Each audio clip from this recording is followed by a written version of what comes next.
terus menyayang orang terus, tidak tahu hasilnya apa, terserah Allah. Itu yang membuat saya tidak pernah lelah dan tidak pernah berputus asa melakukan apa saja di mana-mana. Tidak bisa saya dibikin sedih. Ini Pak D mau bikin saya sedih, tapi saya tunda sedihnya karena saya masih harus menangani tahlilan di banyak tempat, harus gilir ini itu masih banyak, semua maintenance-nya kita tangani, istri saya yang menangani. Kalau itu sudah beres, baru saya akan duduk, saya akan rasakan kesedihan saya ditinggal oleh Pak D. Sementara semua teman-teman sudah hancur semua. Ada Pak yang namanya Nur PKI Kiai Haji Toto Raharjo, itu nangis habis-habisan, merah matanya. Baru kali ini Kiai Nur PKI nangis. Saya senang sekali dengan gelar Kiai Nur PKI itu. Nah dia kan bilang, masuk aku ini Nur ala Nur, ya gak cocok. Aku ini cocoknya Nur PKI, ya wis lah. Dia punya panggilan Gus, itu pun dipilih Gus Dop, maksudnya dobol. Kan bagus orang merendahkan dirinya seperti itu. Istri saya nangis terus sampai sekarang, masih sedih, masih nangis. Saya bilang saya tunda. Mereka semua kan tahu saya sahabatnya Pak D 43 tahun. Dia paling dekat sama saya. Nomor 2 Masuki, mudah-mudahan malam harian. Yang paling lama sama saya. Sama Pak D saya itu sudah sejak tahun 1968. Itu sudah bersama-sama kemana-mana main bola, satu tim. Dia di MAS, saya HW, dan seterusnya. Saya yang paling sedih. 3 jam sebelumnya saya bilang, Pak D, tolong ada ular di sini, ini tolong ambil ular saya di punggung sebelah kanan. Diambil sama Pak D ularnya, set. Ada fotonya. 3 jam kemudian dia nilap saya. Saya yang paling sedih, tapi saya tunda kesedihan saya. Nanti kalau sudah beres semua upacaranya, maintenance, tahlilan apa semua, baru saya akan merasakan kesedihan, dan kesedihan saya akan saya sulap menjadi ilmu, saya sulap menjadi hikmah, saya sulap menjadi revolusi diri, saya sulap menjadi kesadaran baru, saya sulap menjadi optimisme melihat ke depan. Nah, begitu. Maka teman-teman sekalian, saya dari tadi mau ngaji gak jadi-jadi gara-gara jatah jantung gitu. Jadi kenapa saya ngaji teman-teman sekalian, ya supaya Allah segera memastikan bahwa yughayyiru ma biqaumin, tapi kita sudah yughayyiru ma bi anfusihim. Kita sendiri sudah menunjukkan. Jadi sebenarnya kita kan tidak bisa, tapi Tuhan bilang, ya sudahlah, pokoknya kamu kelihatan ikut merubah gitu loh. Pokoknya kamu kelihatan berusaha, nanti kalau kamu berusaha benar, ya sudah, nanti saya akan rubah benar gitu loh. Makanya Anda kan tidak disuruh berat-berat sama Allah. Sholat tidak harus khusyuk kan gitu? Apa sholat harus khusyuk kan? Tidak ada syarat.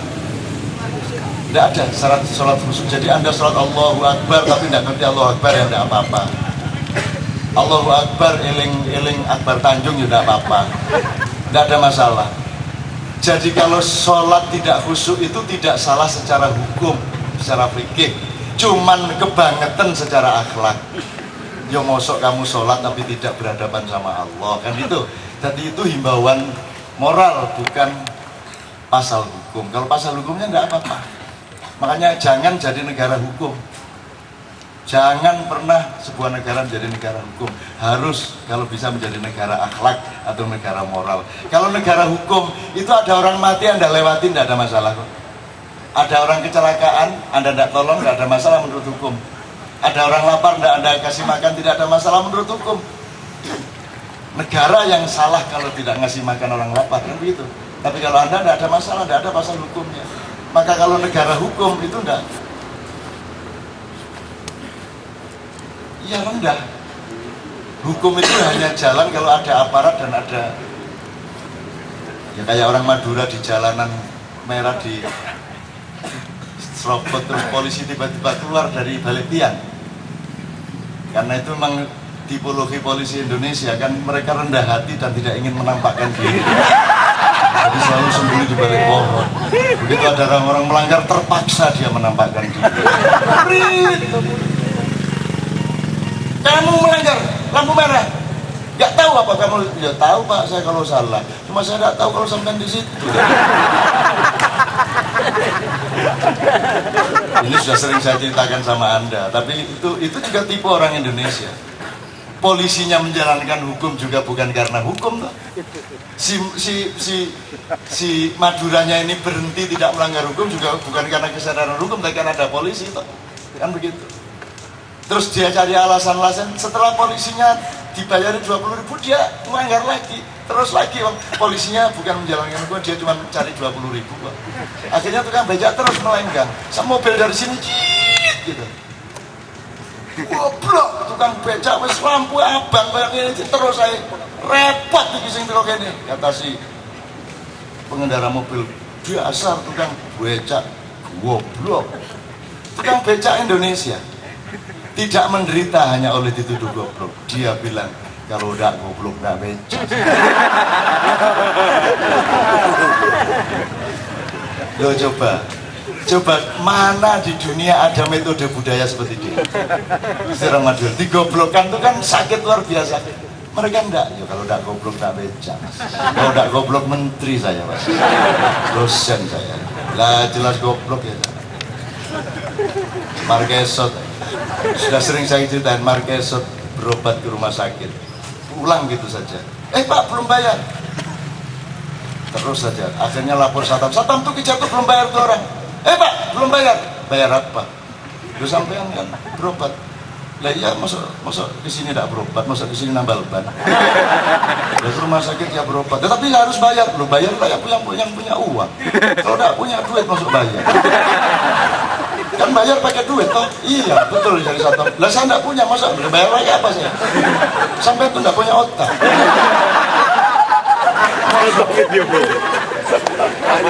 Kan makan pakai tangan, pakai sendok. Kalau nggak ada sendok, nggak ada tangan, nggak bisa makan. Itu bayar pakai uang lah, nggak ada uang kok disuruh bayar. Yang bodoh yang nyuruh. Ya kalau gitu jangan berobat loh. Lah kalau sakit kan harus berobat. Ya jangan ke sini. Loh ya masuk kantor polisi berobat. Rumah sakit pokoknya kalah lah, Satam kalah. Ambil sampai tenang menunggang akhirnya oh jatuh gendeng aja.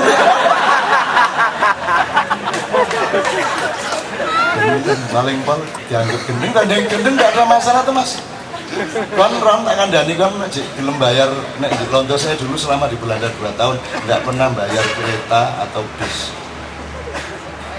Bayar. Oh kon mbahmu dirampok karo Londo kamu.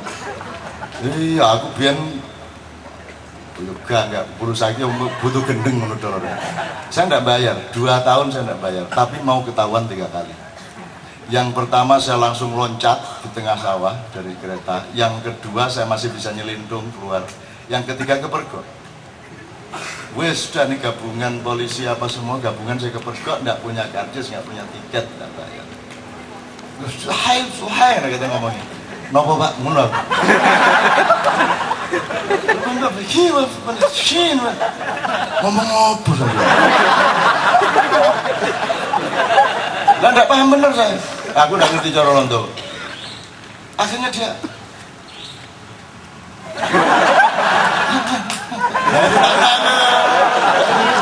keluar saya beres. Nah, ini metode ya, metode. Oke sip. Iya, pokoknya harus punya metode macam-macam. Ya kalau sudah kepepet jadi wong gendeng beres. Saya marah sama polisi Belanda tidak berani sama saya, marahnya cara Jawa. Saya minta izin tinggal tidak dikasih, saya ke Utrecht tidak dikasih, ke Amsterdam tidak dikasih, di Den Haag tidak dikasih, Nijmegen tidak dikasih, ke kantor polisi macam-macam. Akhirnya waktu di Utrecht saya marah betul, buat Londo diancur.